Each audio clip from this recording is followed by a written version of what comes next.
நான் உங்கள் சிப்பிப்பாறை ஜோதிடர் சாதி ராகவன் ஜெயபாலாஜி. பூச நட்சத்திரத்தில் போய் பிறந்தவர்கள் விளாம்பழம் சாப்பிடுவது நல்லது. இந்த விளாம்பழம் என்ன சொன்னா பதஞ்சலி ஸ்டோர்ஸில் அது சார்ந்த உணவு ஏதோ ஜாமாகவோ அல்லது ஜூஸாகவோ இருக்குன்னு சொல்லியிருக்காங்க. விளாம்பழம் அதை சாப்பிடுங்க. விளாம்பழம் சீசனில் சாப்பிடலாம். அதற்கடுத்து அனுச நட்சத்திரத்தில் போய் பிறந்தவர்கள் என்ன சொன்னான்னா நொங்கு சாப்பிடுவது நல்லது. நொங்கு,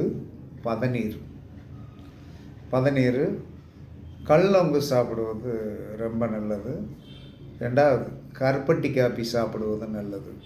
உத்திரட்டாதி நட்சத்திரத்தில் போய் பிறந்தவர்கள் அன்னாசி பழம் சாப்பிடுவதும் பால் சாப்பிடுவதும் உங்களுடைய நட்சத்திரத்தை நன்றாக